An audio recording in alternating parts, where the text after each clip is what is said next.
উচ্ছেদের পরদিন এবার কল্যাণপুর পোড়া বস্তিতে আগুন। অগ্নিকাণ্ড পরিকল্পিত বলছেন বাসিন্দারা। কাঁচামরিচ, শিম, টমেটো সহ বিভিন্ন সবজিতে ক্ষতিকর মাত্রার কীটনাশকের অস্তিত্ব। স্বাস্থ্য ঝুঁকিতে সাধারণ মানুষ, নিরাপদ খাদ্য নিশ্চিতে আইন কার্যকরের তাগিদ। এক মাসেও জানা যায়নি রাজশাহীর আহমদিয়া মসজিদে আত্মঘাতী হামলাকারীর পরিচয়। কেউ আটক বা গ্রেফতার না হয় আতঙ্কে গ্রামবাসী। সাইবার অপরাধ মোকাবিলায় আইন করা ছাড়া তেমন কোনো প্রস্তুতি নেই বাংলাদেশে। প্রশিক্ষণ নেই পুলিশের মাঠ পর্যায়ের কর্মকর্তাদের। এবং খুলনায় শেষ টি-20তে আজ জিম্বাবুয়েকে হারিয়ে সিরিজ জয় নিশ্চিত করতে চায় বাংলাদেশ। সমতায় ফেরার প্রত্যয় সফরকারীদের।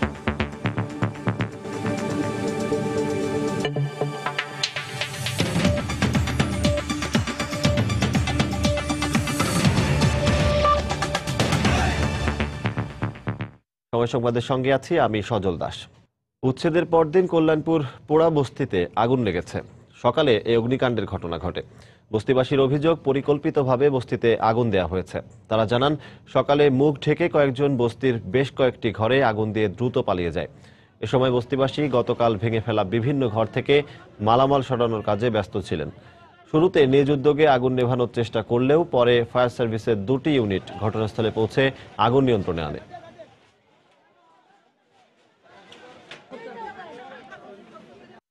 ওরা মনে করেন বস্তির না, বস্তির লোক তো দেখলে চিনেন, বস্তির লোক কোন কাউলিয়া লোক, ওরা ভালো লোক, মহল্লা তাই বুঝেন, ওরা এমপির লোক। ওরা ভোরবেলা আয়া আগুন লাগাই দিয়ে দৌড় দিছে। লোক আসছে, আইসা এটার ভিতরে ঢুকছে, ঢুকায় রাত দিন 24 ঘন্টা ঢুকতেছে। তাদের লোক 10,000 লোক পাহারা দিতেছে, তাদের ভিতরে কেউ এই কাজ করে গেছে। তো শীতে সবাই শুয়ে আসছিল, ভোরে লাল ফিতালারা এই কাম করছে। ফায়ার সার্ভিসের গাড়ি ঢুকতে দিতেছে না, বাংলা কলেজের পোলাপাইন আগুন লাগাই দিয়ে গেছে। আমি কিছে আমার পুলিশে রাত্রে আমরা শীতের ভিতরে এই জায়গা ছিলাম। এই শীতের ভিতরে সকালবেলা কোন রকম মাল সামান গুলো ঘরে নিয়ে আসছি। আসার পরে এরা কি করলো, আমরা ভিতরে পোলাবান্ডি গুলো তুই পোলাবান্ডি একজনে কেউ গেছে ওইদিকে ছোটখাটো মাল সামান আছে, এগুলো আনতে আজকে ফাঁকশাক করবো, খাইবো। আজকে 3 দিনে অনাহারি। এই মুহূর্তে কল্যাণপুর পোড়া বস্তিতে আছেন রিপোর্টার ওমর ফারুক। আমরা সরাসরি চলে যাচ্ছি তার কাছে। ওমর। সজল, এই মুহূর্তে যে পোড়া বস্তির যে এখানে আসলে 13টি বস্তি রয়েছে, এর মধ্যে একটি হচ্ছে 5 নম্বর বস্তি। এই 5 নম্বর বস্তিতে মূলত সকাল 8টার দিকে আগুন দেয়া হয় বলে এখানে যারা বস্তিবাসী আছেন তারা অভিযোগ করেছেন। এবং তারা আরও একটি গুরুতর অভিযোগ করেছেন, সেটি হচ্ছে যে তারা যখন ফায়ার সার্ভিসের গাড়ি আসার জন্য খবর দিয়েছিলেন, ফায়ার সার্ভিসের গাড়ি আসলে বাংলা কলেজের সামনে বাংলা কলেজেরই কিছু স্টুডেন্ট ছাত্র সেই গাড়ি যেন এখানে এসে আগুন নেভাতে না পারে, এই জন্য এখানে বাধা তৈরি করেছিলেন। এ বিষয়ে এখানে যারা ফায়ার সার্ভিসের যারা এসেছেন আগুন নেভানোর জন্য, পরে তারা আসলে প্রায় 2.5 থেকে 3 ঘন্টা পরে এই ঘটনাস্থলে আসেন। ততক্ষণে এই বস্তিবাসীরাই তাদের নিজের উদ্যোগে এই আগুনটা নিভিয়ে ফেলেছেন। এবং এর পরে এসে ফায়ার সার্ভিস আসার পরে ফায়ার সার্ভিসের কর্মকর্তার কাছে আমরা জানতে চেয়েছিলাম তাদের আসতে দেরি হয়েছে কেন। তারা অবশ্য স্বীকার করেছেন যে তাদের গাড়ি যখন বাংলা কলেজের সামনে আসে তখন তারা বেশ কিছু উচ্ছৃঙ্খল জনতার দ্বারা তারা বাধাপ্রাপ্ত হয়েছিলেন, এই বিষয়টি তারা স্বীকার করেছেন। তারা আমাদেরকে আরও যেটি জানিয়েছেন যে এখনো পর্যন্ত তাদের কাছে এই আগুন লাগার ঘটনায়, এই অগ্নিকাণ্ডের ঘটনায় কোনো ধরনের হতাহতের খবর তাদের কাছে নেই। তবে সব মিলিয়ে যেটি হচ্ছে সেটি হচ্ছে যে গতকাল 12:30টার সময় হাইকোর্ট থেকে স্থগিতাদেশ দেওয়া হয়েছে। তারপরও কিন্তু আমরা দেখেছি যে এখানে উচ্ছেদ অভিযান চলছিল, তবে রাতে সেটি শেষ হয়ে গেছে। এবং থানা পুলিশের সাথে যোগাযোগ করে আমরা যেটি জেনেছি যে উচ্ছেদের অভিযানের জন্য, অর্থাৎ বুলডোজার দিয়ে যে উচ্ছেদ অভিযান সেটি তারা স্থগিত রেখেছেন। কিন্তু এখন এই বস্তিবাসীর জন্য যেটি মাথা ব্যথার বিষয় হয়ে দাঁড়িয়েছে সেটি হচ্ছে যে নানানভাবে তারা বলছেন যে তাদেরকে নানানভাবে আগুন দিয়ে হুমকি ধামকি দিয়ে আসলে তাদেরকে ভয় দেখানো হচ্ছে যেন তারা এই জায়গা থেকে চলে যান। তবে তারা বলছেন যে যতক্ষণ পর্যন্ত না তাদেরকে পুনর্বাসন করা হচ্ছে ততক্ষণ পর্যন্ত তারা এখান থেকে যাবেন না, এবং তাদের আসলে যাওয়ার কোনো জায়গা নেই বলেও তারা দাবি করছেন। সজল, এই ছিল এখন পর্যন্ত আমার হাতে সবশেষ। দর্শক, কল্যাণপুর পোড়া বস্তিতে অগ্নিকাণ্ডের ঘটনায় পুড়ে গেছে বেশ কয়েকটি বসতঘর। এ বিষয়ে জানাতে আমাদের সাথে যোগ দিয়েছিলেন সহকর্মী ওমর ফারুক। প্রতিদিনের রান্নার জন্য অপরিহার্য উপকরণ কাঁচামরিচের ৯১% নমুনার মধ্যেই মানবদেহের জন্য ক্ষতিকর মাত্রার কীটনাশকের অস্তিত্ব পেয়েছেন বাংলাদেশ কৃষি গবেষণা ইনস্টিটিউটের গবেষকরা। এছাড়া ক্ষতিকর মাত্রার কীটনাশক রয়েছে বেগুন, টমেটো, শিম সহ বিভিন্ন সবজি ও শুটকিতে। বিশেষজ্ঞদের মতে এসব খাবার গ্রহণে কিডনি, যকৃৎ ও অস্থিমজ্জার কার্যকারিতা হারানো সহ গর্ভবতী মায়েদের প্রতিবন্ধী শিশু জন্ম দেওয়ার আশঙ্কা রয়েছে। এ কারণে দেশে নিরাপদ খাদ্য নিশ্চিত করতে দ্রুত আইন কার্যকরের পরামর্শ দিয়েছেন তারা। প্রসূন আশিসের রিপোর্ট। বিষমুক্ত খাদ্য উৎপাদনের পাশাপাশি খাদ্যদ্রব্যে কীটনাশকের অস্তিত্ব পরীক্ষা করতে শাকসবজি, ফল ও মাছের উপর নিয়মিত গবেষণা করে থাকে বাংলাদেশ কৃষি গবেষণা ইনস্টিটিউট BARI। সম্প্রতি প্রতিষ্ঠানটির কীটতত্ত্ব বিভাগের পেস্টিসাইড অ্যানালাইটিক্যাল ল্যাবরেটরির গবেষকরা দেশের বিভিন্ন অঞ্চল ও রাজধানীর বেশ কয়েকটি শপিং মল থেকে সংগ্রহ করা সবজিতে ক্ষতিকর মাত্রায় কীটনাশকের উপস্থিতি পেয়েছেন। এর মধ্যে কাঁচামরিচের ৯১%, বেগুন, টমেটো, শিমের ২৭% এবং শুটকির ৩৩% নমুনায় রয়েছে কীটনাশকের উপস্থিতি। তবে আটা, ময়দা, চাল এবং আলুর মধ্যে কীটনাশকের অস্তিত্ব পাওয়া যায়নি। কাঁচামরিচের ৯১% নমুনার মধ্যে কীটনাশকের অবশিষ্ট অংশ পাওয়া গেছে। শুটকির মধ্যে নিষিদ্ধ যে সমস্ত বালাইনাশক সেগুলো আমরা পাচ্ছি। বেগুন, বরবটি, সিম, করলা এই কয়েকটা সবজিতে সবচেয়ে বেশি কীটনাশক পাওয়া গিয়েছে। এসব খাদ্য গ্রহণে কিডনি ও যকৃৎ নষ্ট হওয়ার পাশাপাশি প্রতিবন্ধী শিশু জন্মদানের আশঙ্কার কথা জানিয়ে বিশেষজ্ঞরা খাবার গ্রহণে নানা পরামর্শ দেন। কিডনি ক্ষতিগ্রস্ত হচ্ছে, লিভার ক্ষতিগ্রস্ত হচ্ছে, যে শিশুটা মায়ের শরীরের ভিতরে বেড়ে উঠছে, মাসল, হাড় এগুলো ক্ষতিগ্রস্ত হয়, শারীরিক বিকলাঙ্গ বা মানসিক বিকলাঙ্গ, প্রতিবন্ধী এই ধরনের বাচ্চা জন্ম নিচ্ছে। 2% লবণ পানিতে যদি আপনি শুটকি মাছটা ভিজিয়ে রাখে তাহলে এটা দেখা গেছে যে 30 থেকে 40% দূরীভূত হয়। সবজির ক্ষেত্রে যদি আপনি ট্যাপের পানিতে ধুয়ে নেন তাহলে এটা চলে যায়। তাদের মতে এ বিষয়ে অধিক গবেষণার পাশাপাশি খাদ্য নিরাপত্তা বাড়াতে আইন কার্যকর সহ কীটনাশক ব্যবহারে মাঠ পর্যায়ে কঠোর নজরদারি দরকার। কীটনাশকের নিরাপদ ব্যবহার নিশ্চিত করার জন্য সরকারের একটা পলিসি থাকা দরকার। যেখানে নাকি আমদানিটা করা হয় সেখানে কিছু টেকনিক্যাল লোকজন বসানো। আইন প্রয়োগকারী সংস্থা হলো কৃষি সম্প্রসারণ অধিদপ্তর এবং ইন্সপেক্টর যেগুলো নিয়োগ করা আছে ওনাদের দায়িত্ব এগুলো সঠিকভাবে দেখা। খাবার গ্রহণে সবাইকে সচেতন থাকার পরামর্শ দেওয়ার পাশাপাশি নিয়ম মেনে কীটনাশক ব্যবহার করা না হলে আইনগত ব্যবস্থা নেওয়ার কথা বলেন কৃষিমন্ত্রী মতিয়া চৌধুরী। আইন প্রয়োগ করা হচ্ছে না তা না, কিন্তু এটা আমাদের মনে রাখতে হবে যে জনসচেতনতার কোনো বিকল্প নাই। পোকামাকড় দমনের পাশাপাশি বিষমুক্ত খাদ্য সামগ্রী উৎপাদনে প্রাকৃতিক পদ্ধতির উপর অধিক গুরুত্ব দেওয়ার কথাও জানান কৃষিমন্ত্রী। ফেরোমন ট্র্যাপ, আলোর ফাঁদ। প্রসূন আশিস, সময় সংবাদ, ঢাকা। সময় সংবাদ আরো থাকছে। গ্যাস সংকটে বিপর্যস্ত চট্টগ্রামের নাগরিক জীবন। বাসাবাড়ি থেকে কলকারখানা সব জায়গায় হাহাকার, কোনো সমাধান দিতে পারছে না কর্তৃপক্ষ।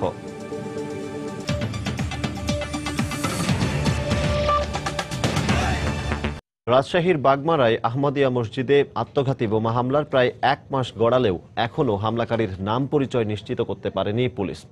এছাড়া কাউকে আটক বা গ্রেফতার করতে না পারায় আতঙ্কে দিন কাটাচ্ছেন গ্রামবাসী। সম্প্রদায়টির নেতাদের দাবি এই ঘটনা আহমদিয়াদের ওপর ধারাবাহিক হামলার অংশ। আর পুলিশ এ দাবি অস্বীকার না করলেও বলছে এই ঘটনায় বিভিন্ন স্থানে গ্রেফতারকৃতদের জিজ্ঞাসাবাদ করা হচ্ছে। হাবিবুর রহমান পাপ্পুর তোলা ছবিতে রাকিবুল হাসানের রিপোর্ট। 2004 থেকে 2007 সাল পর্যন্ত রাজশাহী বাগমারা কেঁপেছে জেএমবি আতঙ্কে। দীর্ঘদিন পর গত বছরের 25শে ডিসেম্বর আহমদিয়া মসজিদে আত্মঘাতী হামলায় আবারও আতঙ্কগ্রস্ত হয়ে পড়েছে গ্রামবাসীরা। এই ঘটনায় এখনো কেউ গ্রেফতার না হওয়ায় বোমা আতঙ্কে মসজিদে কমেছে মুসল্লির সংখ্যা।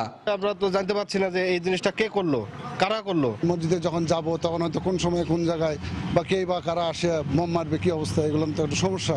এটা একটা মারাত্মক বিষয়। বাংলাদেশের এমন কোনো প্রেক্ষাপট সৃষ্টি হয়নি যেখানে আত্মঘাতী বোমা হামলা হবে। আহমদিয়া এই নেতার দাবি, সারা দেশে বিভিন্ন সময় যারা তাদের উপরে হামলা চালাচ্ছে এই হামলাও তারই একটি অংশ।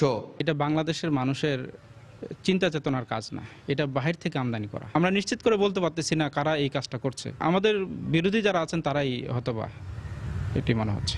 এ বিষয়ে কিছু নিশ্চিত করতে না পারলেও সারা দেশে এ ধরনের ঘটনায় গ্রেফতারকৃতদের জিজ্ঞাসাবাদ করা হচ্ছে বলে জানায় পুলিশ। যে সকল জায়গায় ধরা পড়ছে বাগমারায় যে ঘটনাটি ঘটেছে তাদের সাথে কোনো সংযোগ আছে কিনা কিন্তু উল্লেখ করার মতো এখন পর্যন্ত কোনো তথ্য আমাদের কাছে আসে নাই। এদিকে ধর্মীয় উস্কানি সহ সন্ত্রাসী কর্মকাণ্ড বন্ধ ও আতঙ্ক কমাতে সামাজিক সচেতনতা বাড়াতে কাজ করা হচ্ছে বলে জানান স্থানীয় এই জনপ্রতিনিধি। যে যেখানে পাচ্ছি ঐক্যবদ্ধভাবে আমরা বিভিন্ন মাধ্যমিক, উচ্চ মাধ্যমিক এবং ডিগ্রি প্রতিষ্ঠানগুলোতে আমরা মিটিং মিছিল করছি। আত্মঘাতী হামলার পর রাজশাহী অঞ্চলে আহমদিয়াদের 5টি মসজিদে বাড়ানো হয়েছে নিরাপত্তা ব্যবস্থা। রাকিবুল হাসান, সময় সংবাদ, রাজশাহী। বিশ্বজুড়ে উদ্বেগ সৃষ্টিকারী সাইবার অপরাধ মোকাবেলায় আইন করা ছাড়া উল্লেখ করার মতো আর কোনো প্রস্তুতি নেই বাংলাদেশের। নেই বিশেষ বাহিনী বা উন্নত প্রযুক্তি, এমনকি অপরাধ দমনে আলাদা কোনো প্রশিক্ষণই নেই পুলিশের মাঠ পর্যায়ের কর্মকর্তাদের। তবে অবস্থা বিবেচনায় নিয়ে প্রয়োজনীয় পদক্ষেপ নেওয়া হচ্ছে বলে জানিয়েছেন পুলিশের দায়িত্বশীল কর্মকর্তারা। সাইবার অপরাধ নিয়ে তারিকুজ্জামান শিমুলের 4 পর্বের ধারাবাহিকের আজ চতুর্থ ও শেষ পর্ব। আলাদা কোনো ব্যবস্থা না থাকায় 8-10টি সাধারণ অপরাধের মতো সাইবার অপরাধের ক্ষেত্রেও মামলা নেওয়া হয় থানাগুলোতে। অভিযোগ গ্রহণ থেকে শুরু করে তদন্তের মাধ্যমে ঘটনার সত্যতা যাচাই পর্যন্ত পুরো প্রক্রিয়াটি সম্পূর্ণ করে থাকেন সাধারণত পুলিশের মাঠ পর্যায়ের একজন কর্মকর্তা। কিন্তু প্রযুক্তি ঘনিষ্ঠ এসব মামলার সুষ্ঠু তদন্তে তারা কতটুকু প্রস্তুত, প্রশ্নের উত্তর খুঁজতে কথা হয় পুলিশের মাঠ পর্যায়ে কর্মরত এক কর্মকর্তার সঙ্গে। আমাদের থানার 40 জন অফিসারের মধ্যে 10% কম্পিউটার সম্পর্কে ভাষা ধারণা আছে, হয়তো কম্পিউটার অপারেট করতে পারে, সফটওয়্যার সম্পর্কে কোনো ধারণাই নাই। আর বাকি 40% কম্পিউটার সম্পর্কে কোনো ধারণাই নাই। সফটওয়্যার সম্পর্কে থরো নলেজ যদি আমাদের থাকে তাহলে কিন্তু ওই প্রযুক্তিটা আমরা পেলে আমরা কাজে লাগাতে পারবো। এই জন্য আগে দরকার হলো ট্রেনিং। 2013 সালে সাইবার আদালত গঠনের পর থেকে পড়া মামলাগুলোর বেশিরভাগ ক্ষেত্রেই যথাসময়ে শেষ হয়নি তদন্ত কাজ। আর যেগুলোরও বা বিচার কাজ শেষ হয়েছে, ন্যায় বিচার প্রাপ্তি সহ সেগুলোর বড় একটি অংশের বিরুদ্ধেই রয়েছে নানা প্রশ্ন। মামলার তদন্তে দুর্বলতার কারণে অনেক ক্ষেত্রেই অপরাধীদেরকে আইনের আওতায় আনা সম্ভব হচ্ছে না বলেও অভিযোগ রয়েছে। অথচ সাইবার সংক্রান্ত মামলার ক্ষেত্রে অপরাধ প্রমাণ করা অপেক্ষাকৃত সহজ বলে মনে করেন প্রযুক্তিবিদরা। বিশেষজ্ঞদের অনেকেই বলছেন অন্যান্য যে কোনো অপরাধের তুলনায় সাইবার অপরাধে অপরাধীকে শনাক্ত করা অনেক বেশি সহজ। কেননা সাইবার জগতে একবার কোনো ঘটনা ঘটলে তার প্রমাণ চিরতরে মুছে ফেলা সম্ভব হয় না। তবে সেই প্রমাণ সংগ্রহের জন্য যেটি প্রয়োজন সেটি হচ্ছে দক্ষতা এবং প্রযুক্তিগত সক্ষমতা। আপনি মনে করেন আপনার কম্পিউটারটা থেকে এটা মুছে ফেললেন, কিন্তু আপনি তো আপনার কম্পিউটারের যে একক আইডি যেটা সেটা আপনি চাইলেও মুছতে পারবেন না। যে সার্ভারগুলো করছে সেগুলো তো আপনি চাইলে মুছতে পারবেন না, সেগুলোর কোনোটার নিয়ন্ত্রণ আপনার হাতে নাই। যে কারণে এই ডিজিটাল সিস্টেমে কিন্তু ধরে ফেলাটা সহজ যদি আপনি ঠিক মতো কাজ করেন।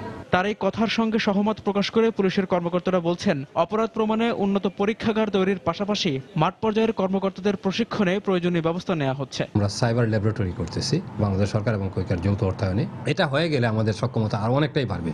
আরো লোকজনকে আমরা প্রশিক্ষিত করব। পুরোপুরিভাবে সব থানা পর্যায়ে না পারলেও আমরা জেলা পর্যায়ে আমাদের এক্সপার্টদেরকে ছড়াই দেব।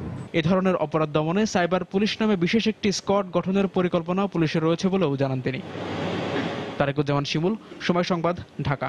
জাতীয় পার্টি ঐক্যবদ্ধ আছে, পার্টির বিরুদ্ধে কোনো ষড়যন্ত্রই সফল হবে না, এমন মন্তব্য করেছেন জাতীয় পার্টির সাবেক মহাসচিব জিয়াউদ্দিন বাবলু। সকালে চট্টগ্রাম শাহ আমানত বিমানবন্দরে সাংবাদিকদের প্রশ্নের জবাবে একথা বলেন তিনি। আমাদের পার্টি ঐক্যবদ্ধ আছে, আমাদের চেয়ারম্যান পল্লীবন্ধু এরশাদ উনি সহ এবং পার্টির সংসদ দলের নেতা বেগম রওশন শাহ সহ পার্টির সমস্ত সংসদ সদস্য এবং প্রেসিডেন্ট সদস্য, ওয়ার্কিং কমিটির সদস্য এবং সমস্ত জেলা কমিটি সহ আমরা ঐক্যবদ্ধভাবে আমরা এই সংকট কাটিয়ে উঠবো, আমরা এটা বিশ্বাস করি।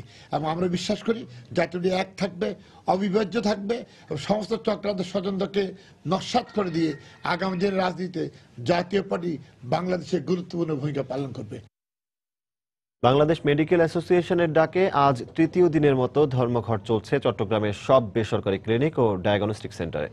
এতে দুর্ভোগ বেড়েছে রোগী ও তার স্বজনদের। আজও সকালে চট্টগ্রামের বিভিন্ন বেসরকারি মেডিকেলে পরীক্ষা নিরীক্ষার জন্য আসা রোগীদেরকে ফিরে যেতে দেখা গেছে। চিকিৎসকরা জানান, চট্টগ্রাম মেডিকেল কলেজ হাসপাতালের চিকিৎসক মাহবুবুল আলমের বিরুদ্ধে মামলা করার প্রতিবাদে এই কর্মসূচি পালন করা হচ্ছে। 20 জানুয়ারি দুপুরে চট্টগ্রাম শাখার সভাপতি ডক্টর মুজিবুল হক এ ধর্মঘটের ঘোষণা দেন। তবে তৃতীয় দিনে এসে আইসিইউ ও শিশু রোগী ধর্মঘটের আওতামুক্ত রাখা হয়েছে। কর্মবিরতি পালন করছে, রোগীদের অনেক সমস্যা হচ্ছে, ঠিক মতো সেবা পাচ্ছে না, অনেক দুর্ভোগ না আমাদের। আমি আসছি এখন হইতেছে না, কতদিন লাগবে ঠিক নেই। আমি এগুলা পরীক্ষা করার জন্য আসছিলাম, আপাতত স্থগিত, রবিবার আসার জন্য বলছে। এটা তো একটা চলমান প্রক্রিয়া এখন যেটা এখন চলতেছে, তো সেটা আসলে আমাদের যেই নেতৃত্ববৃন্দ আছে বিএম এর ওনারাই আসলে এটা সিদ্ধান্ত নেবেন, আর এক্ষেত্রে আমরা জাস্ট সেই ডিসিশনটাকে ফলো করছি। এই মুহূর্তে চট্টগ্রামের মেট্রোপলিটন হাসপাতালের সামনে আছেন রিপোর্টার পার্থ প্রতিম বিশ্বাস। সরাসরি চলে যাচ্ছি তার কাছে। পার্থ,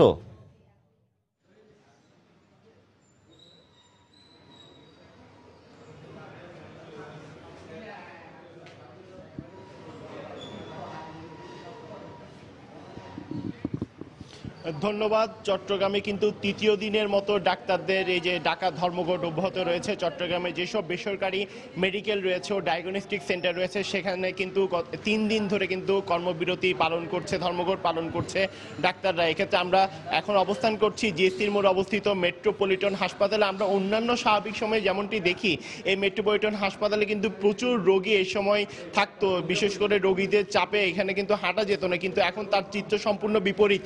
পুরোপুরি খালি কিন্তু এই চট্টগ্রাম মেট্রোপলিটন হাসপাতাল। শুধু এই চট্টগ্রাম মেট্রোপলিটন হাসপাতালেই নয়, অন্যান্য যেসব বেসরকারি মেডিকেল রয়েছে, বেসরকারি হাসপাতাল রয়েছে, সবগুলো হাসপাতালে কিন্তু একই অবস্থা।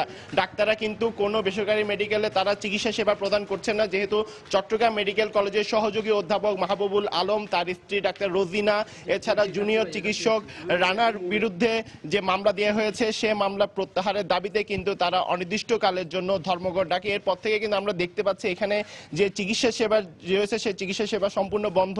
এছাড়া আপনারা দেখতে পাচ্ছেন এখানে কিন্তু বেডগুলো সম্পূর্ণ খালি। এখানে অন্যান্য সময় কিন্তু প্রচুর রোগী অবস্থান করে, কিন্তু এখন আমরা দেখতে পাচ্ছি সবগুলো মেডিকেল কলেজেই কিন্তু কোনো ডাক্তার এবং চিকিৎসক কিন্তু এখানে নেই, শুধুমাত্র যারা কর্মচারী রয়েছে তারাই অবস্থান করছে। আমরা চট্টগ্রাম মেডিকেল কলেজের বিএম এর যে সভাপতি মুজিবুল হকের সাথে কথা বলেছিলাম, তিনি আমাদেরকে নিয়েছেন যে ডাক্তাররা আসলে রোগীদের সবসময় চিকিৎসা সেবা প্রদান করতে চায়, এটি একটি সেবামূলক কাজ, কিন্তু সেক্ষেত্রে যখন বিভিন্ন সময় কিন্তু চিকিৎসা সেবা প্রদান করতে গিয়ে অনেক রোগী কিন্তু মারা যায় বা অনেক রোগী কিন্তু বাঁচানো সম্ভব হয় না। সেক্ষেত্রে তাই বলে যে ডাক্তারের বিরুদ্ধে মামলা দিতে হবে এটি কিন্তু কখনো কিন্তু মেনে নেওয়া সম্ভব নয় বলে জানিয়েছেন আমাদেরকে ডাক্তারদের পক্ষ থেকে। তাই তারা বলছেন 24 ঘন্টা বা এই যে 3 দিন সময় দেওয়া হচ্ছে এর মধ্যে যদি যে তার ডাক্তারদের বিরুদ্ধে মামলা দেওয়া হয়েছে সেই মামলা প্রত্যাহার করা না হয় তাহলে কিন্তু আগামীকাল শনিবার কিন্তু একটি মিটিং ডাকা হয়েছে, সেখান থেকে কিন্তু আরো অনেক বড় ধরনের কর্মসূচি দেওয়া হবে বলেও তারা আমাদেরকে জানিয়েছেন। তো সেক্ষেত্রে তারা আসলে আহ্বান জানিয়েছেন যারা এই মামলা দিয়েছেন সে মামলা প্রত্যাহার করে নিবে এমনটি আহ্বান জানিয়েছেন। তবে আমরা এখানে বিভিন্ন যে রোগীরা আছে দূর দূরান্ত থেকে সকাল থেকে দেখেছি প্রচুর রোগী এখানে এসেছে, তাদের সাথে আমরা কথা বলেছিলাম, তারা আমাদেরকে জানিয়েছে যেহেতু ডাক্তাররা এমন একটি কর্মসূচি দিয়েছেন তো সেক্ষেত্রে কিন্তু তাদেরকে অনেকটা দুর্ভোগে পড়তে হয়েছে, যেহেতু অনেক মুমূর্ষু রোগী রয়েছে, তো সেক্ষেত্রে কিন্তু অনেকটাই সমস্যায় পড়তে হয়েছে বলে তারা আমাদেরকে জানিয়েছে। তবে এখানকার ডাক্তারদের সাথে আমরা কথা বলেছিলাম, তারা আমাদেরকে জানিয়েছেন যেগুলো বেশি সিরিয়াস রোগী তাদেরকে কিন্তু তারা চিকিৎসা সেবা প্রদান করছে, কিন্তু অন্যান্য সাধারণ রোগীর যারা রয়েছে তাদেরকে কিন্তু এই চট্টগ্রামের যেসব বেসরকারি মেডিকেল কলেজ রয়েছে এছাড়া ডায়াগনস্টিক সেন্টার রয়েছে সেখানে কোনো চিকিৎসা সেবা প্রদান করছে না ডাক্তাররা। তো এই ছিল আমার কাছে এখনো পর্যন্ত ডাক্তারদের ধর্মঘটের সর্বশেষ খবর। দর্শক, চট্টগ্রামে বাংলাদেশ মেডিকেল অ্যাসোসিয়েশনের ডাকে চলছে অনির্দিষ্টকালের ধর্মঘট। এই ধর্মঘটের বিষয়ে জানাতে আমাদের সাথে যোগ দিয়েছিলেন সহকর্মী পার্থ প্রতিম বিশ্বাস। চলে যাচ্ছি পরের প্রসঙ্গে। তীব্র গ্যাস সংকটে বিপর্যস্ত হয়ে পড়েছে চট্টগ্রামের নাগরিক জীবন। বাসাবাড়ি থেকে শুরু করে সিএনজি গ্যাস স্টেশন, কলকারখানা সহ সব জায়গায় গ্যাসের অভাবে চলছে হাহাকার। তবে কবে নাগাদ এই গ্যাস সংকটের অবসান হবে তার কোনো সুনির্দিষ্ট জবাব নেই কর্ণফুলী গ্যাস ডিস্ট্রিবিউশন কর্তৃপক্ষের কাছে। বিস্তারিত জানাচ্ছেন পার্থ প্রতিম বিশ্বাস। গ্যাস নিয়ে আজকে 4-5 দিন ধরে আমরা অনেক কষ্টে আছি, বাইরে থেকে জিনিস খেতে হচ্ছে কিনে এনে। গ্যাস না পেয়ে এভাবেই সমস্যার কথা জানালেন নগরীর আশকার দিঘির পার এলাকার বাসিন্দা ফারহানা রিমা।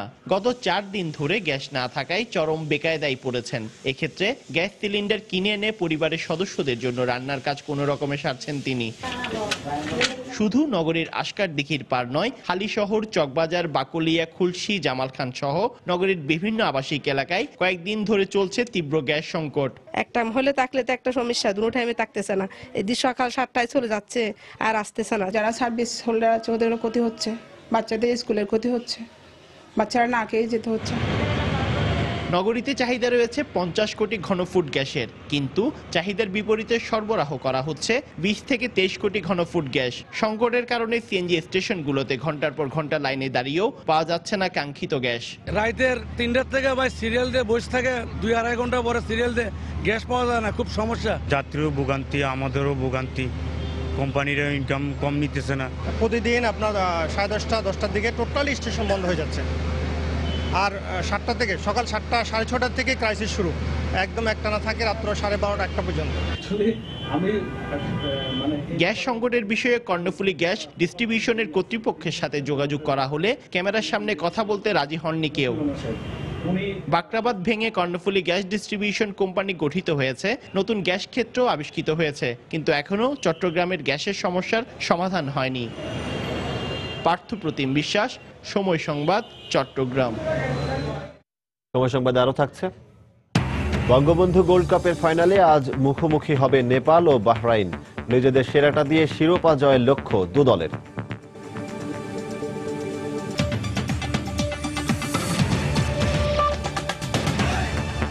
এবছরের এপ্রিল মাসে সময় টেলিভিশন তাদের 5 বছর পূর্ণ করতে যাচ্ছে। দেশের গণ্ডি পেরিয়ে সময় এখন প্রবাসী বাংলাদেশিদের হৃদয়েও জায়গা করে নিয়েছে।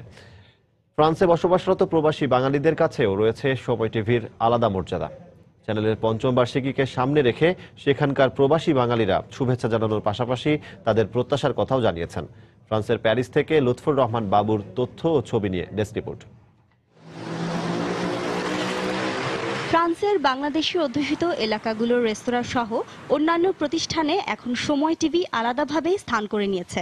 গণতান্ত্রিক প্রক্রিয়া অব্যাহত রাখা ও প্রবাসীদের সুবিধা অসুবিধা তুলে ধরার ব্যাপারে সময় টিভি সবসময় সোচ্চার থাকবে। চ্যানেলের 5 বছর পূর্তি সামনে রেখে এমন প্রত্যাশার কথাই জানালেন ফ্রান্স প্রবাসী বাঙালিরা। সময় টেলিভিশন মুক্তিযোদ্ধা এবং বিভিন্ন ব্যবসায়িক এবং বিভিন্ন খবরাখবরগুলো যেভাবে পরিবেশন করে থাকে, এটা আমার কাছে খুবই ভালো লাগে। আমরা প্রবাসীরা প্রত্যেকেই তার কাছে প্রত্যাশা করি আমাদের প্রবাস জীবন নিয়ে, প্রবাসীদেরকে নিয়ে, প্রবাসীদের সুখ দুঃখ ভালোবাসা নিয়ে, এবং প্রবাসীরা বাংলাদেশের উন্নয়নে অগ্রগতিতে কি ভূমিকা রাখতে পারে এইসব নিয়ে অনুষ্ঠান আরো বেশি করে পরিচালনা করবে।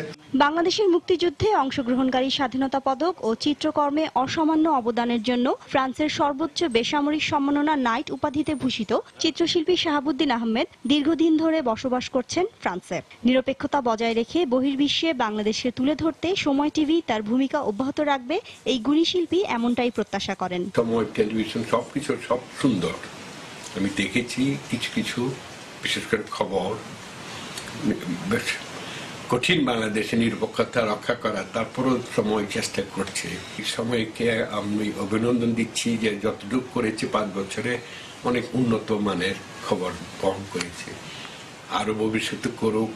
মুক্তিযুদ্ধের চেতনা বাস্তবায়ন, গণতান্ত্রিক প্রক্রিয়া ধরে রাখার পাশাপাশি প্রবাসীদের অধিকার আদায়ে সময় টিভির প্রচার সবসময় অব্যাহত থাকবে। 5ম বার্ষিকীতে এমনটাই আশা ফ্রান্সের প্রবাসী সাধারণ বাঙালিদেরও। সময় সংবাদ, প্যারিস, ফ্রান্স। ব্রাহ্মণবাড়িয়ায় ট্রাকের ধাক্কায় সিএনজি অটোরিকশার এক যাত্রী নিহত হয়েছেন, আহত হয়েছেন আরো 2 জন। অন্যদিকে ঝিনাইদহে বাস উল্টে একজন নিহত হয়েছেন, আহত হয়েছেন 7 জন। সকালে ব্রাহ্মণবাড়িয়া সদর উপজেলার গজারিয়া এলাকায় একটি ট্রাক বিপরীত দিক থেকে আসা একটি সিএনজি অটোরিকশাকে ধাক্কা দেয়। এতে ঘটনাস্থলেই অটোরিকশার এক যাত্রী নিহত হন, আহত হন আরো 2 জন।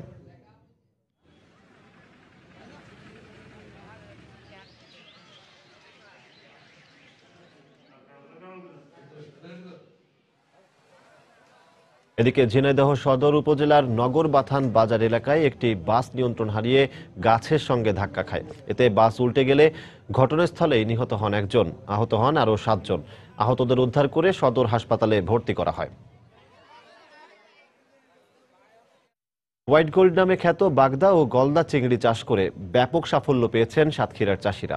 চলতি মৌসুমে ভাইরাসজনিত কোনো রোগ আক্রমণ না করায় অন্য বছরের তুলনায় উৎপাদন হয়েছে অনেক বেশি। আর বাজারে ভালো দাম পেয়ে খুশি তারা। তবে সাফল্য ধরে রাখতে উন্নত জাতের রেণু সরবরাহ সহ মৎস্য বিভাগের সহযোগিতা চেয়েছেন চাষিরা। মমতাজ আহমেদ বাপির পাঠানো তথ্য ছবি নিয়ে ডেস্ক রিপোর্ট। সাতক্ষীরার আশাশুনি, শ্যামনগর ও কালীগঞ্জ সহ জেলার 7টি উপজেলায় শত শত ঘিরে চাষ করা হচ্ছে হোয়াইট গোল্ড নামে খ্যাত বাগদা ও গলদা চিংড়ি। দেশের 1/3 রপ্তানিযোগ্য চিংড়ি চাষ হয় এই জেলাতে। আধুনিক পদ্ধতিতে চিংড়ির পাশাপাশি ঘেরগুলোতে ভেটকি, ট্যাংরা, পার্শে ও রুই মাছ চাষ করা হয়। সমন্বিত পদ্ধতিতে একই জমিতে চাষ করা হয় ধান। চলতি মৌসুমে ভাইরাসে আক্রমণ না হওয়ায় উৎপাদন ও দাম বেশি পেয়ে খুশি চাষিরা। আমরা এই চিংড়ি চাষ করি, দেখা যাচ্ছে অল্প খরচের মধ্যে খুব বাম্পার ফলন। এবার কোনো ভাইরাস লাগেনি, এবার লাভবান হবে বলে আশা আছে। এই সাফল্য ধরে রাখতে উন্নত জাতের রেণু সরবরাহ সহ মৎস্য বিভাগের সহযোগিতা চেয়েছে জেলার চিংড়ি চাষী সংগঠন। আমরা সুন্দরবনের রেণু যাতে পাইতে পারি তার একটা ব্যবস্থা করলে ভালো হয়। আরো বেশি তদারকি করার দরকার, বিশেষ করে মৎস্য মন্ত্রণালয় যেগুলো আছে সেগুলো আরো বেশি মানুষের কাছে কাছে এসে নিবিড়ভাবে এটাকে পর্যবেক্ষণ করবে। আমরা দেখেছি যে আদানিবি চিংড়ি প্রকল্প যারা করেছেন তার সফলতা পেয়েছে। তবে জেলার মৎস্য কর্মকর্তার দাবি, বিভিন্ন প্রকল্পের আওতায় চাষীদের উত্তম চাষ ব্যবস্থাপনার উপর প্রশিক্ষণ দেওয়া হচ্ছে। চিংড়ির উৎপাদন আমাদের বৃদ্ধির জন্য আমরা গুড অ্যাকুয়াকালচার প্র্যাকটিস, উত্তম চাষ ব্যবস্থাপনা আমরা চাষীদের মাঝে এটা প্রসার উদ্বুদ্ধ এবং সমাবেশ প্রশিক্ষণের মাধ্যমে আমরা প্রচার করছি। জেলায় 66,000 হেক্টর জমিতে বাগদা ও গলদা চিংড়ি সহ মোট 76,000 হেক্টর জমিতে সমন্বিত পদ্ধতিতে মাছ চাষ করা হয়েছে। সময় সংবাদ, সাতক্ষীরা। ঢাকা আন্তর্জাতিক বাণিজ্য মেলার 22তম দিন আজ। সাপ্তাহিক ছুটির দিন হয়, অন্যান্য দিনের চেয়ে মেলায় আজ ভিড় বেশি। দর্শক, এই মুহূর্তে মেলা প্রাঙ্গণে রয়েছেন সহকর্মী মোস্তফা মাহবুব। বিস্তারিত জানতে সরাসরি চলে যাচ্ছে তার কাছে। মাহবুব। ধন্যবাদ। এই কিছুক্ষণ আগেই আসলে জুমার আজান হয়ে গেল। তো আমরা দেখেছি যে আসলে শুক্রবারে কিন্তু পরিবার পরিজন সহ নগরবাসী এই বাণিজ্য মেলায় আসেন এবং এই বাণিজ্য মেলায় ঘুরে দেখেন এবং এটি অনেকটি আসলে ক্রয় বিক্রয়ের যে কেন্দ্র, যেমন পাশাপাশি আসলে বিনোদন কেন্দ্রের মতো আসলে পরিণত হয়ে যায় শুক্রবারে। এখানে এই জুমার এই আজান হয়ে গেল এবং জুমার আজানের পর আসলে নামাজ পর্যন্ত আসলে কিছুটা ক্রেতা দর্শনার্থী আসার যে পরিমাণ সেটি কিন্তু কিছুটা কমে। এই মুহূর্তে আমরা দেখতে পাচ্ছি একটি খাদ্যপণ্যের দোকান। এখানে আসলে ক্রেতা দর্শনার্থীরা আসছেন এবং তাদের প্রয়োজনীয় পণ্যগুলো যেগুলো তারা কিনতে চান সেগুলো কিন্তু ঘুরে ঘুরে দেখছেন এবং কিনছেন। আরেকটি বিষয় জানিয়ে রাখি যে বাণিজ্য মেলার আজকে 22তম দিন। আসলে জানুয়ারি মাসের 31 তারিখে কিন্তু বাণিজ্য মেলা শেষ হয়ে যাওয়ার কথা। সেই বিষয়টি মাথায় রেখে আসলে বিক্রেতা যারা এখানে আছেন বা যারা অংশ নিয়েছেন তারা কিন্তু তাদের যে পণ্য, সেই পণ্যে কিন্তু বিপুল পরিমাণ ছাড় এবং নানান রকম অফার দিয়ে কিন্তু আসলে দর্শনার্থীদের দৃষ্টি আকর্ষণ করার চেষ্টা করছেন এবং বিক্রি বাড়ানোর চেষ্টা করছেন। এখানে আমরা অংশগ্রহণকারীদের সাথে কথা বলেছি কিছুক্ষণ আগে। তারা কিন্তু তাদের যে বিক্রি, সেই বিক্রি বাড়ানোর জন্য এখানে বিভিন্ন হারে কিন্তু ক্রেতাদেরকে ছাড় দিয়েছেন। আমরা দেখতে পেয়েছি যে আসলে 50% পর্যন্ত, মানে 50% পর্যন্ত ছাড়ও কিন্তু আমরা এখানে দেখেছি এবং সব ধরনের পণ্যেই আসলে মূলত এই ধরনের ছাড়গুলো আমরা দেখতে পেয়েছি। এবং এই মুহূর্তে আমরা দেখতে পাচ্ছি একটি গৃহস্থালী পণ্য বা যে হোম টেক্সটাইল বা কাপড়ের স্টলে এখানে আসলে বিভিন্ন রকম কাপড় পাওয়া যাচ্ছে এবং গৃহস্থালী বা ঘর সাজানোর যে সমস্ত পণ্য সামগ্রী সে সমস্ত কিন্তু এখানে পাওয়া যাচ্ছে এবং শুক্রবার হওয়ায় কিন্তু প্রচুর ভিড় দেখা যাচ্ছে। এবং এই মুহূর্তে আমরা দেখছি ঘরের সৌন্দর্য বর্ধনের জন্য যে সমস্ত আসলে পণ্য সামগ্রী সেগুলোর একটি স্টল কিন্তু আমরা দেখতে পাচ্ছি। এবং দর্শক, জানিয়ে রাখতে চাই আসলে সব ধরনের পণ্যেই কিন্তু আসলে ছাড়ের যে বিষয়টি, সেই বিষয়টি কিন্তু আমরা দেখতে পেয়েছি। খাদ্যপণ্য থেকে শুরু করে গৃহস্থালীর পণ্য সামগ্রী বা নিজেকে সাজানোর যে সৌন্দর্য বর্ধনের বা যে পণ্য সামগ্রী সেগুলোতেও কিন্তু আসলে আমরা ছাড় দেখতে পেয়েছি। তো আসলে শুক্রবারে প্রচুর দর্শনার্থী হয় এবং দিন আরো যত বাড়বে এবং সন্ধ্যার দিকে হয়তো এই দর্শনার্থীর যে প্রবাহ সেটি আরো বাড়তে থাকবে। তো এই মুহূর্তে ছিল আমার কাছে আসলে বাণিজ্য মেলার সর্বশেষ খবর। সাপ্তাহিক ছুটির দিনে ক্রেতা দর্শনার্থীর উপস্থিতিতে জমে উঠেছে ঢাকা আন্তর্জাতিক বাণিজ্য মেলা। মেলা প্রাঙ্গণ থেকে আমাদের সাথে যোগ দিয়েছিলেন সহকর্মী মোস্তফা মাহবুব। লক্ষ্যে মাস জুড়ে দেশের প্রতিটি জেলায় দর্শকের কাছে যাচ্ছে সময়ের সংবাদ দল। জানার চেষ্টা করছে সময় সংবাদ নিয়ে তাদের মতামত। এরই অংশ হিসেবে সকালে সময় সংবাদের দল যায় প্রকৃতির অপরূপ লীলাভূমি পার্বত্য জেলা বান্দরবানে। পার্বত্য অঞ্চলের শিক্ষা বিষয়ক এবং আদিবাসী জনগোষ্ঠীকে নিয়ে সংবাদ প্রচারের প্রতি জোর দিতে পরামর্শ দেন দর্শকরা। এমনকি পার্বত্য জেলাগুলোর সংস্কৃতির বিকাশে সংবাদ করার বিষয়েও পরামর্শ দেন তারা। এছাড়া পর্যটন শিল্প নিয়ে বিভিন্ন সময় প্রচারিত সংবাদের প্রশংসা করেন বান্দরবানবাসী।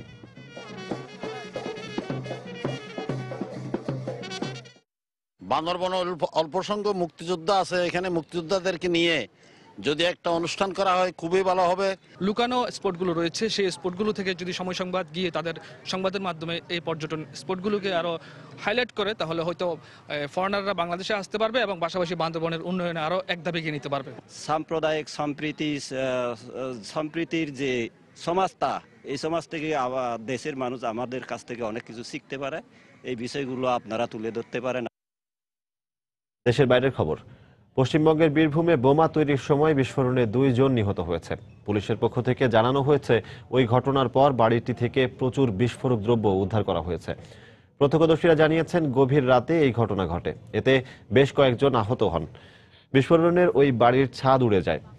নিহতরা তৃণমূল কংগ্রেসের কর্মী বলে দাবি স্থানীয় কিছু গণমাধ্যমের। তবে ভারতীয় গণমাধ্যম জি নিউজ বলছে, পশ্চিমবঙ্গে আস্তানা গেড়ে বসা বাংলাদেশি জঙ্গি গোষ্ঠী জামায়াতুল মুজাহিদিনের এই ঘটনার সঙ্গে সম্পৃক্ততা রয়েছে। বিস্ফোরণের পর পুরো এলাকায় বাড়ানো হয়েছে নিরাপত্তা ব্যবস্থা। সোমালিয়ার রাজধানী মোগাদিসুর জনপ্রিয় লিডো সমুদ্র সৈকতের কাছে একটি রেস্টুরেন্টে সন্ত্রাসী হামলায় নিহতের সংখ্যা বেড়ে 20 জনে দাঁড়িয়েছে। বিচ ভিউ ক্যাফে নামে ওই রেস্তোরাঁর সামনে গোলাগুলি ও 2টি গাড়ি বোমা বিস্ফোরণের ঘটনা ঘটে। এরই মধ্যে ঘটনার দায় স্বীকার করেছে আল কায়েদা সমর্থিত জঙ্গি সংগঠন আল শাবাব। প্রত্যক্ষদর্শীরা জানায়, স্থানীয় সময় বৃহস্পতিবার সন্ধ্যার দিকে প্রথম বোমাটি বিস্ফোরিত হয়। এর 1 ঘন্টার মধ্যে আইনশৃঙ্খলা রক্ষাকারী বাহিনী পুরো রেস্টুরেন্ট ঘিরে ফেললে বিকট শব্দে বিস্ফোরিত হয় দ্বিতীয় বোমাটি। কিছুক্ষণ পরপর ভেতর থেকে গোলাগুলির শব্দ পাওয়া যায়। প্রায় 8 ঘন্টার অভিযানে ক্যাফেটি নিজেদের নিয়ন্ত্রণে নেয়ার কথা জানায় সোমালিয়ার সামরিক বাহিনী।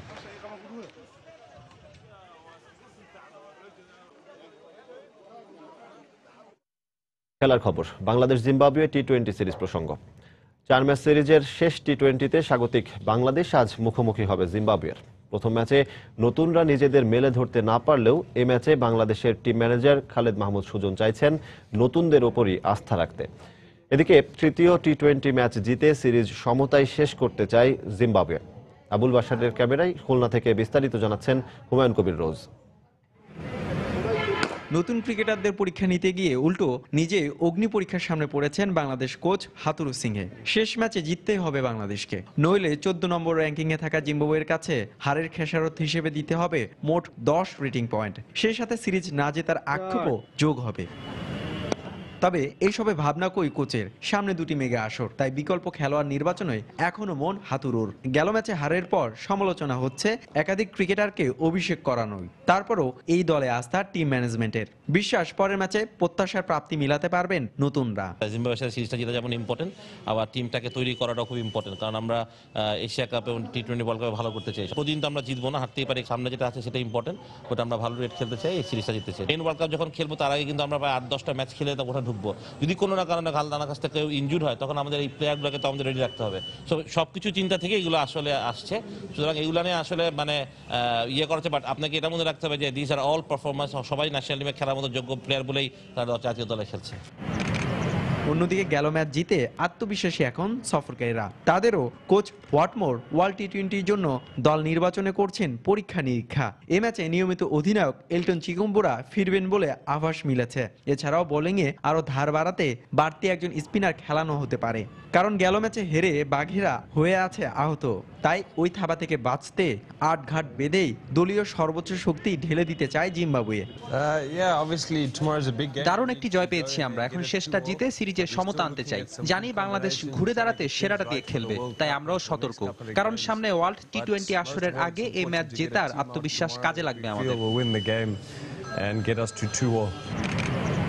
মাঠের ফলাফলের বাইরেও আছে সমীকরণ, তা হলো টি-20 র্যাঙ্কিংয়ে 14 নম্বরে জিম্বাবুয়ে আর 10 নম্বরে বাংলাদেশ। টাইগাররা জিতলে প্রতি ম্যাচে পাবে 3 রেটিং পয়েন্ট, আর জিম্বাবুয়ে জিতলে পাবে 5 রেটিং পয়েন্ট। হুমায়ুন কবির রোজ, সময় সংবাদ, খুলনা। বঙ্গবন্ধু গোল্ড কাপের খবর। ফাইনালে আজ মুখোমুখি হবে বাহরাইন ও নেপাল। দীর্ঘদিন পর বড় কোনো আসরে শিরোপা জিততে মরিয়া নেপাল। অন্যদিকে আসরে দুর্দান্ত পারফর্ম করা বাহরাইনও মাঠে নামবে অভিন্ন লক্ষ্য নিয়ে। বঙ্গবন্ধু স্টেডিয়ামে 2 দলের ম্যাচটি শুরু হবে বিকেল 5টায়। 1993 সালে ঢাকার মাঠেই সাব গেমসে চ্যাম্পিয়ন হয়েছিল নেপাল, যে দলের সদস্য ছিলেন বর্তমান কোচ বালগোপাল মাহার্জন। এরপর 1999 এর সাব গেমসেও ফাইনালে উঠেছিল তারা। ওখানেই শেষ নেপালের আন্তর্জাতিক ফুটবলের সাফল্য গাথা। সাফে ব্যর্থ হলেও ফিফা র্যাঙ্কিংয়ে 196 নম্বরে থাকা নেপাল এবারের বঙ্গবন্ধু গোল্ড কাপে চমকে দিয়েছে সবাইকে। গ্রুপ রানার্স আপ হয়ে সেমিফাইনালে উঠলেও মালদ্বীপের বিপক্ষে দারুণ জয়ে ফাইনালে উঠেছে তারা। তরুণ ও অভিজ্ঞদের নিয়ে বেশ ভারসাম্যপূর্ণ দল নেপাল। র্যাঙ্কিংয়ে পার্থক্য থাকলেও শিরোপা জয়ের ব্যাপারে বেশ আত্মবিশ্বাসী দলের কোচ। আসলে আমাদের দলের ছেলেরা জানে তাদের দায়িত্ব কি। আমি চেয়েছি প্রত্যেকে যেন তাদের আত্মবিশ্বাসের জায়গাটায় ঠিক থাকে, তবে সেটি যেন অতিরিক্ত আত্মবিশ্বাসের সৃষ্টি না করে। ঢাকার মাঠে আমরা বরাবরই ভালো খেলি, আশা করি আমরা সফল হব। অন্যদিকে ফিফা র্যাঙ্কিংয়ে যৌথভাবে 121 নম্বর অবস্থানে আছে বাহরাইন। নেপালের চেয়ে অনেক এগিয়ে মারজান ঈদের শিষ্যরা। দলে নেই কোনো ইনজুরি সমস্যা, তাই নিজেদের সেরাটা দিয়ে শিরোপা জিততে চায় বাহরাইন। যদিও এই ম্যাচে নিষেধাজ্ঞার কারণে ডাগ আউটে থাকা হবে না বাহরাইনের কোচ মারজান ঈদের, তাই কোচের ভূমিকাটা নিতে হবে সহকারী ডি নসুরকে। আমরা সেরাটা দিতে চাই, ফাইনাল বলে নয়, অন্যান্য 8-10টা ম্যাচের মতো এ ম্যাচেও আমরা চাপহীনভাবে খেলবো। প্রধান কোচ মারজান ঈদ এ ম্যাচে ডাগ আউটে দাঁড়াতে না পারলেও আমাদের আত্মবিশ্বাসে কোনো ঘাটতি থাকবে না। প্রতিপক্ষ হিসেবে আমরা সবাইকেই সম্মান করে বলতে চাই শিরোপার জন্যই খেলবো আমরা। এর আগে আন্তর্জাতিক পরিসরে এই দুদল কখনোই পরস্পরের মুখোমুখি হয়নি। সেমিফাইনালে স্বাগতিক বাংলাদেশকে হারিয়ে বঙ্গবন্ধু গোল্ড কাপের ফাইনাল নিশ্চিত করা বাহরাইন এবারের আসরের সবচেয়ে বড় চমক। কাগজে কলমে সেটি অনেকটাই স্বীকৃত। ফাইনালে তাদের প্রতিপক্ষ নেপাল, যারা কিনা দীর্ঘ 17 বছর পর আন্তর্জাতিক কোনো আসরের ফাইনাল খেলতে নামছে। সব মিলিয়ে মনোমুগ্ধকর জমজমাট এক ফাইনাল দেখার প্রত্যাশায় এদেশের ফুটবল প্রেমীরা। সজল মিত্র, রিচার্ড, সময় সংবাদ, ঢাকা। এবার অন্যরকম এক আয়োজনের খবর। মাঘের শীত জেকে বসেছে পুরো দেশে। খেজুর রস আর পিঠায় শীত উপভোগ করছেন দেশবাসী। তবে সে আনন্দ থেকে কিঞ্চিত বঞ্চিত রাজধানীবাসী। নগরবাসীকে পিঠাপুলির সেই স্বাদ মনে করিয়ে দিতেই রমনা পার্কে রঙ্গে ভরা বঙ্গে নামের একটি সংগঠনের আয়োজনে হয়ে গেল রস ও পিঠা উৎসব। মাঘের শীতের সকালে দর্শনার্থীদের জন্য এই উৎসব এক অনাবিল আনন্দ এনে দেয়। রাশেদ লিমনের রিপোর্ট। বদবাঁধা নগর জীবন থেকে একটু বেরিয়ে যেন পুরোপুরি বাঙালিয়ানায় সাজানো এই রস উৎসব। আয়োজনে প্রাণান্তি শহরের মধ্যে একখণ্ড সবুজ রমনার খেজুর তলায় বসে এই মেলা। খেজুরের রস তো ছিলই, সঙ্গে ছিল খই, গুড়, মুড়ি আর পিঠা। আর তাই এমন আয়োজনে তৃপ্ত শহুরে এই মানুষগুলো। এই টাইপের যে উৎসব হয়ে থাকে আমি মনে করি এটা আমাদের নতুন প্রজন্মের জন্য হয়তো ধরে রাখবে। এটা ঢাকা শহরের মধ্যে এইরকম একটা আয়োজন, মানে এটা আসলেই মানে সাধুবাদ দেওয়ার মতো। আমরা তো সবসময় ভেজালে অভ্যস্ত থাকি, আমরা বুঝতেও পারি না যে অন্য ধরনের আস্বাদ গ্রহণ করলাম। ঐতিহ্য ধরে রাখার এই উৎসব আরো বড় পরিসরে করার কথা জানালেন আয়োজকরা। যারা রসের সন্ধান জানে না তাদের এবং আমাদের নতুন প্রজন্মকে এই আমাদের গ্রাম বাংলার যে রসের যে আবহ এগুলির সাথে পরিচয় করে দেওয়ার জন্য আমাদের এই ক্ষণিকের আয়োজন। যদি সবার সহযোগিতা পাই তাহলে ভবিষ্যতে আরো বড় করে করব।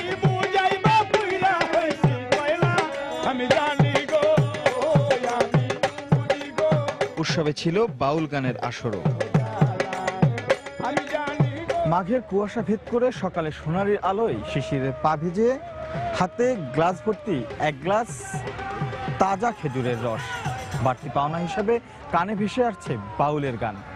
সবকিছু মিলিয়ে এ যেন আবহমান সেই গ্রাম বাংলা, এ যেন নারীর টানে শিকড়ে ফিরে যাওয়া। রাশেদ লিমন, সময় সংবাদ, ঢাকা। এ পর্যায়ে শীর্ষ সংবাদ জানিয়ে দিচ্ছে আরেকবার। উচ্ছেদের পরদিন এবার কল্যাণপুর পোড়া বস্তিতে আগুন। অগ্নিকাণ্ড পরিকল্পিত বলছেন বাসিন্দারা। কাঁচামরিচ, শিম, টমেটো সহ বিভিন্ন সবজিতে ক্ষতিকর মাত্রার কীটনাশকের অস্তিত্ব। স্বাস্থ্য ঝুঁকিতে সাধারণ মানুষ, নিরাপদ খাদ্য নিশ্চিতে আইন কার্যকরের তাগিদ। এক মাসেও জানা যায়নি রাজশাহীর আহমদিয়া মসজিদে আত্মঘাতী হামলাকারীর পরিচয়। কেউ আটক বা গ্রেফতার না হওয়ায় আতঙ্কে গ্রামবাসী। সাইবার অপরাধ মোকাবিলায় আইন করা ছাড়া তেমন কোনো প্রস্তুতি নেই বাংলাদেশের। প্রশিক্ষণ নেই পুলিশের মাঠ পর্যায়ের কর্মকর্তাদের। এবং খুলনায় শেষ টি-20তে আজ জিম্বাবুয়েকে হারিয়ে সিরিজ নিশ্চিত করতে চায় বাংলাদেশ। সমতায় ফেরার প্রত্যয় সফরকারীদের।